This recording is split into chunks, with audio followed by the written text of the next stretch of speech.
Hello and welcome to Minnesota Republican Roundtable. I'm your host, Jen Zielinski, and thank you for joining us. We always appreciate our viewers.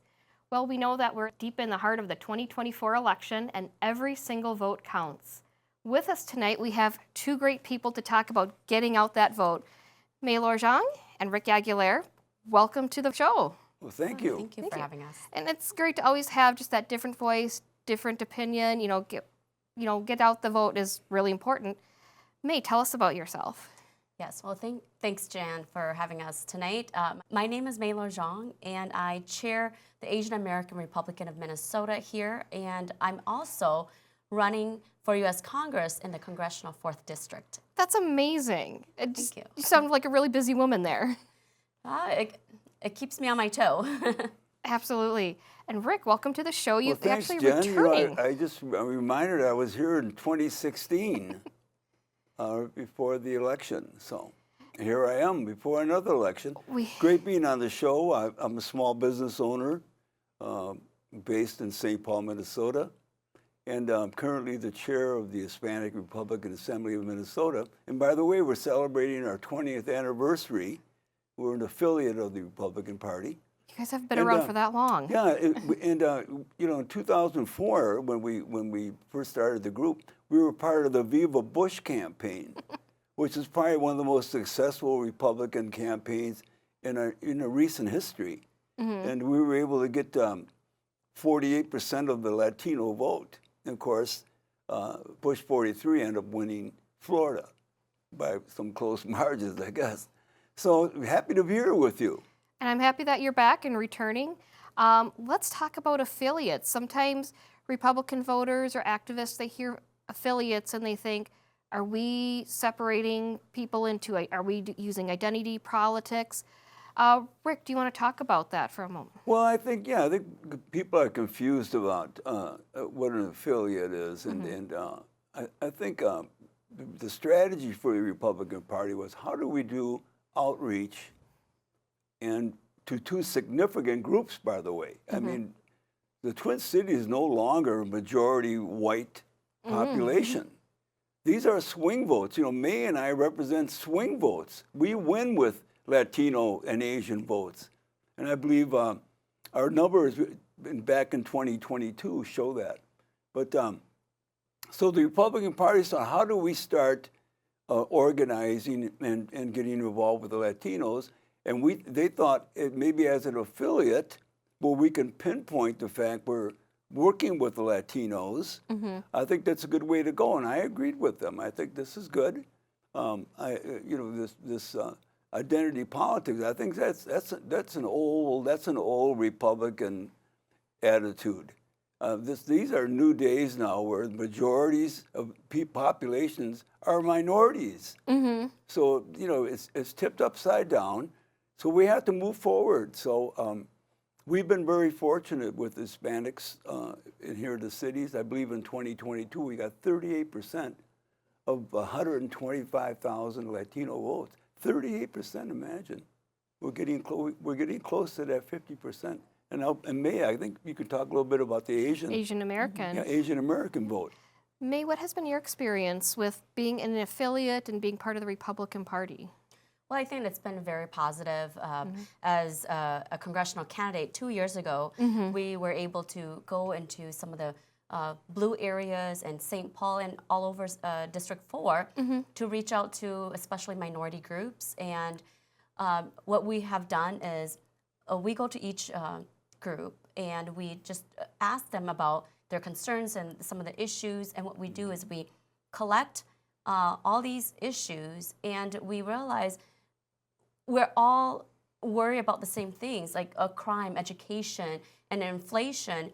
And so therefore, what we're doing is educating them about what our values and how we can work together, not just a small group, but as a whole, so that way we can prosper and we can protect our American dreams in our district and all over the country. Absolutely. And this show doesn't typically air in Minnesota's 4th Congressional District, but what cities does that cover? Oh, many cities, like St. Paul is a big one. That's kind of a big city in Minnesota. It is. Woodbury, Roseville, Stillwater. So it's like the East Metro area. Okay. And again, as Rick talked about, we're no longer seeing, I think, a population that looks more like me. It's population that expresses diversity across all our major cities. I think you can see that with the city councils now, both in Minneapolis and St. Paul. I mean, I believe in St. Paul, the majority are diverse. It's the 6 women or 7 women who make up the council. I remember that being an all-woman council. And that's going to be commonplace. So I think the Republican Party's right on with these affiliates, and we have to do better. But you know, the real advantage that we bring is to the campaigns. Yes, the Republican Party is very supportive of our affiliates, but it's up to the campaigns to do the outreach. That's where we haven't been quite as successful as we want to be. And because I've talked to a lot of, especially our statewide offices, and usually if your campaign manager isn't supporting outreach, it doesn't go anywhere. And so that's what I've been finding over the years. I've been involved in some campaigns. When I was working with Senator Coleman, he understood that, and so he would have his campaign do the outreach, and that means putting it in the budget. This is going after any vote. It has to be part of your campaign budget, the outreach. And so that's important. Same thing with our Asian folks. I agree with Rick. No, I lived in St. Paul for a long time, and I have never gotten a Republican candidate knock on my door to say, hey, I'm running in your area, please vote for me, or here's a literature. Consider voting for me. It's always been Democrats, and that's something that we have to change. We have to be able to be brave, be bold, and go out into some of the bluest areas like St. Paul or Roseville and knock on the door and give them the option and say, hey, I'm running as a Republican, but this is my platform. And I hope that you will give me a chance, go look at my website, just hear me out, and perhaps I could be another option for you, because what we have now isn't working out. And the issues that we're tackling right now together, it's not that Republicans are just suffering. Democrats are suffering with us. Absolutely. Everyone is suffering. So we need to work together. We have to find a solution for the issues that we are facing right now as Americans. You know, we don't want to forget that, you know, we have great media platforms. You know, the Latinos have television, we have print, radio, social media.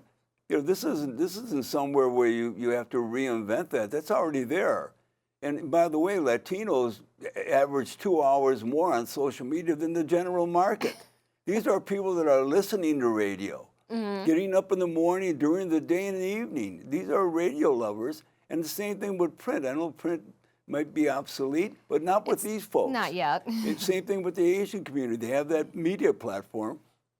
And by the way, for any candidates out there, you know, it's a lot less expensive than the general market. A lot less expensive, but you can do a real good media campaign. So we don't want to just rely on trying to knock on doors, which is good, but we also have to make sure that we're going to do that media planning. It's very important. You know, there's always a lot to building a campaign. Sure. You know, as we have viewers who might want to get more involved, how do you tell them to reach out to maybe communities that typically don't have this, maybe on the, you know, outside don't look the same as them, but maybe at the inside have the same values? Well, like in the metro area, we have a lot of diverse communities. There's a lot of events, public events. And I would say just look online. I mean, there's always on social media of what's happening. Just go attend one of those events and go and talk to one of the leaders and say, hey, I'm here. I want to join. I want to help. How can I do that?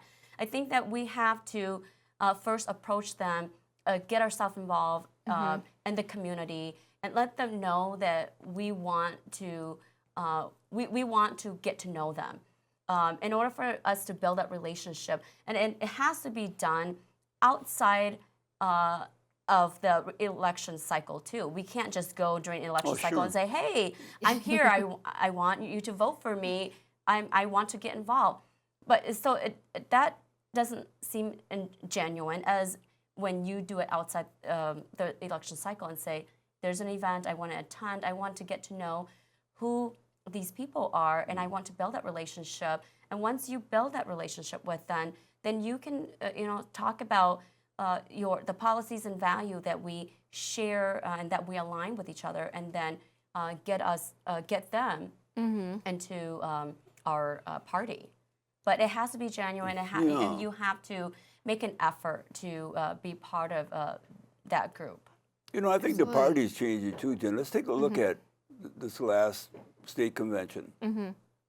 You have Royce White, African American, Running for Senate. running for U.S. Senate, got the endorsement over a general market Anglo candidate, Yes. and a very effective candidate, a successful businessman, military background, and yet first ballot 67% Royce White. Then we look at the RNC committee man, AK. where we had a successful military career delegate, and he was defeated by AJ. Is it AJ? AK Camaro. Yeah. Who is I'm not sure if he's Asian or Filipino. I'm not sure which, but he is multicultural, and he won. I mean, that's significant. That's a big change in the Republican Party. Now we have to go inside and we have to get a hold of these campaigns. We had a booth at the state convention, our Hispanic Assembly. We were approached by, I think, over 15 candidates wanting to know how we can help them reach Latinos in their community. So they're starting to realize that.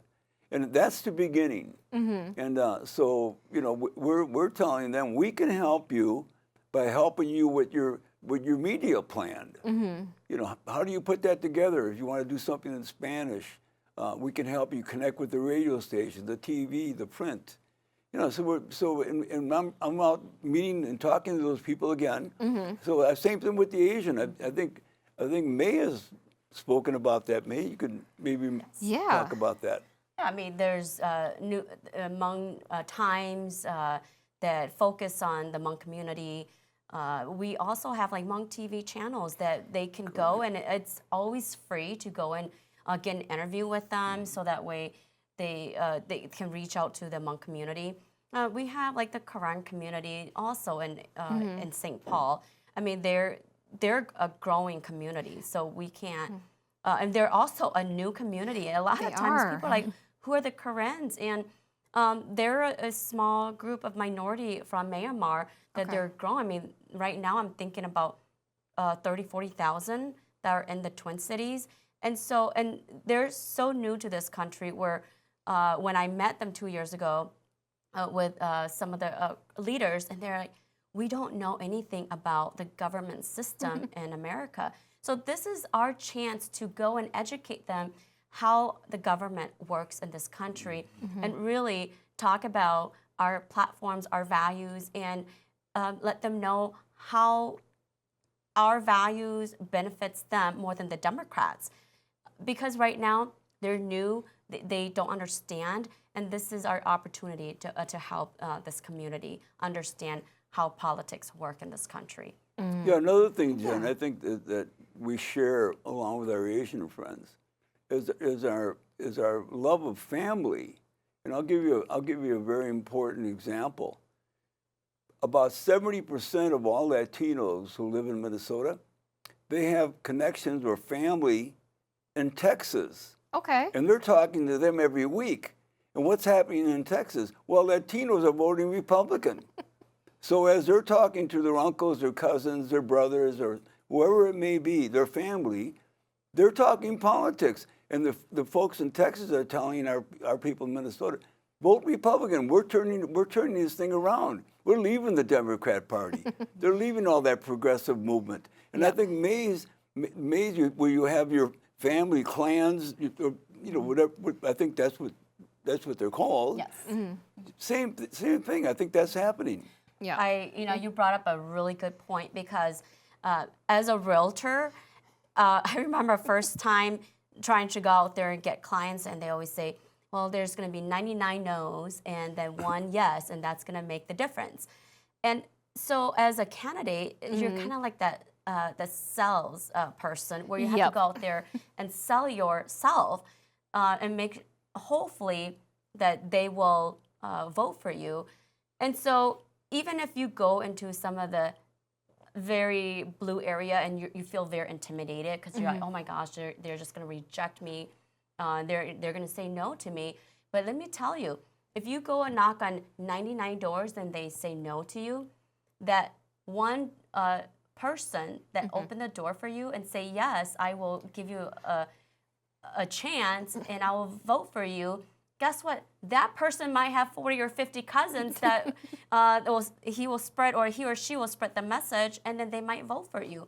So it's baby steps for us because we have not really been out there, especially in the Twin Cities, and I'm talking about District 4 specifically.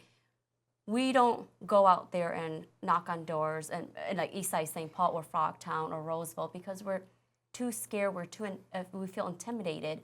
We don't like that rejection.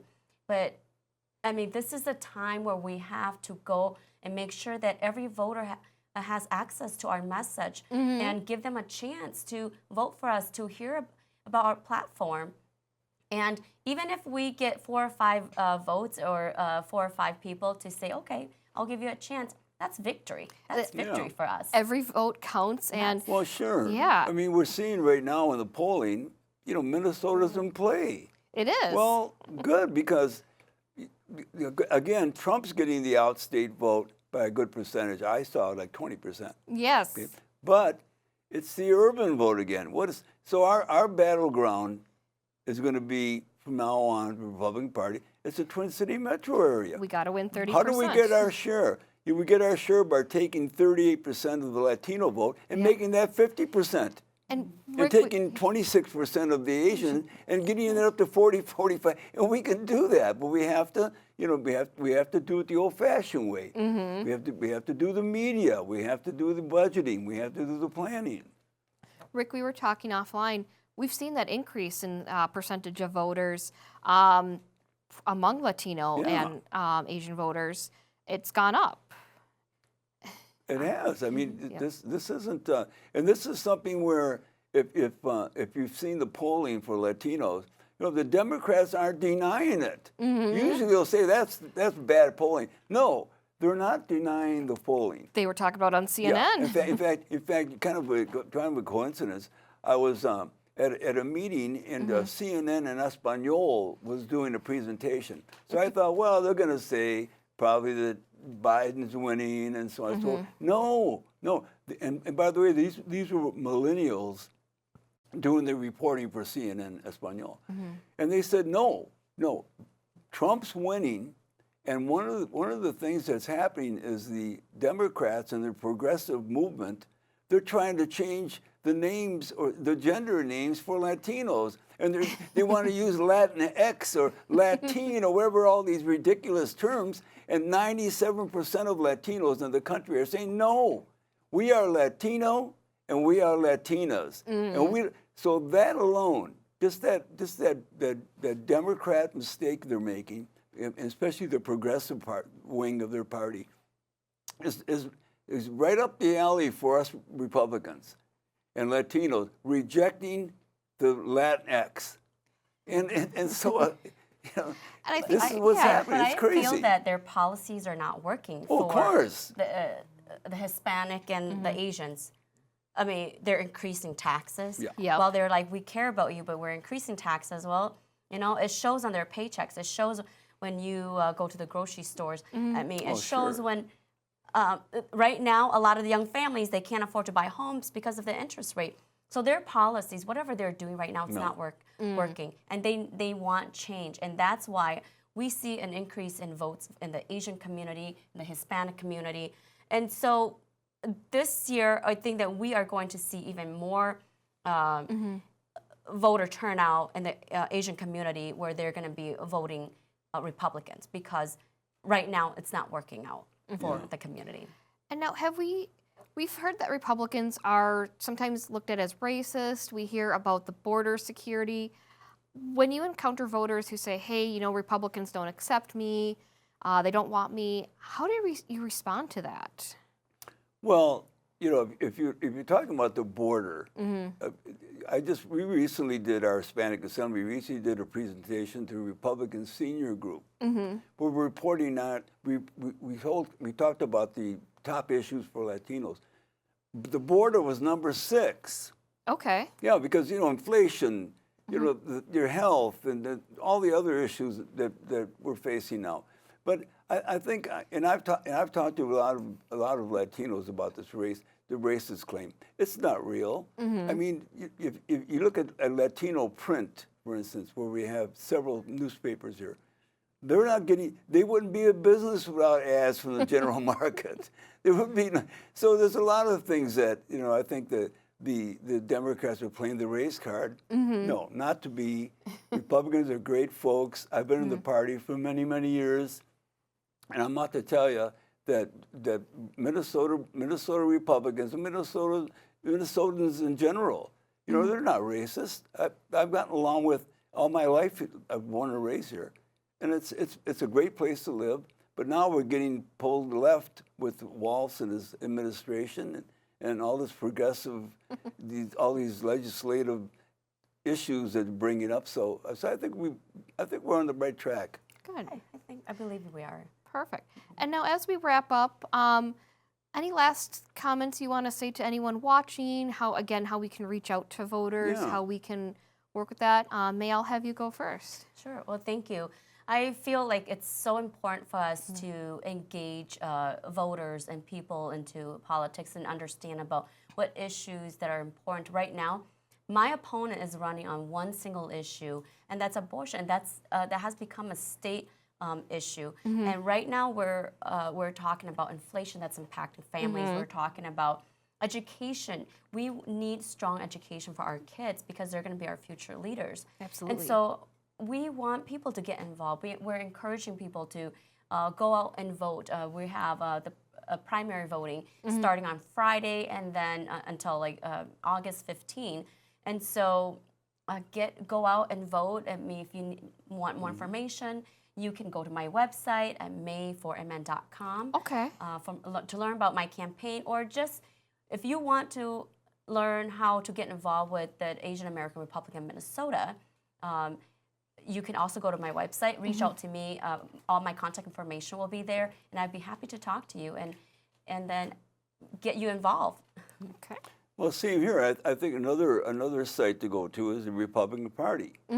Under affiliates, they have all of us listed and our contact information. I think that's the easiest. Easiest way. I mean, we have a print publication, Aguilar Productions. We have a print publication, LatinoAmericanToday.com is our website. And but I think along with May, I think that if you want to find us, you will, because the party affiliates, I think, have made some major difference now. Absolutely. On where the Republican Party is going in the future. And if you had a last message for candidates, May, if you wanted to talk to yourself or another candidate in the mirror, what would you say to them, reaching out to those who maybe don't always vote Republican? I would say right now we have a country to save. We have Yes. so much crime in our southern border. And it's not because we don't want immigrants coming in. It's because we have crime, drugs, women and children being murdered and killed down there. And we have to protect our border so that way we don't have those crime down our southern border. Because when that happens, it's un-American for us not to protect these women and children and the people that are living in that area. We want to we want the best education for our children. And right now, we're not getting that. Our kids are not reading at grade level, and they're not performing at expectations. And we need to make sure that we raise the standards for them, and we give them the best education that we could. The other thing is that we have to stop the inflation, so that way hard American families can pay their bills and put food on the table for their children. So these are all important issues that we want to tackle and help America to live the American dream, to be able to enjoy their life with their children. Well, Yes. I think since I was here in 2016 during the last election, Trump, of course, is almost. I think Latinos are looking at 50% voters for Trump Yes. nationwide. Look at that. And Trump was always, when he first ran, the media, the left-wing media, was calling him a racist, and Latinos hated him. And well, not to be, because slowly but surely, you know, Trump made a lot of promises in 2016, but he kept his promise. And if you remember, every time the President Trump gave a speech, no matter where he was, he could be anywhere in the world, he would say, we have more Hispanics, more Asians, and more African Americans working than at any time in history. It was never disputed. The left-wing media never disputed that because it was the truth. And let me tell you, just the fact that he would do that, every speech, we would have Latinos, we did polling with Latinos, said, why have you turned from not thinking Trump's a racist to thinking he's a great president? He said, he always mentioned us in his speech. Look at that small 15 or 20 seconds he took. They would say, he always mentioned us in his speeches. So I think Trump is going to have a good campaign. Yes. Latinos are going to turn out. Asians are turning out. May's going to be our first congresswoman, Hmong congresswoman. From And Minnesota. So, Yep. it's all Well, good. nationwide, Okay. if I win this election, I will be the first Hmong American to win a congressional seat at a federal level. So it would be amazing. That would be amazing. Unfortunately, we have to wrap up, but thank you guys for being on the show. Thank you. Thanks. Thank Great you being so here. much for having us. Thank you. Thank you for watching our show. Remember to go support your local Republican candidates, help get out that vote, and we'll see you next time.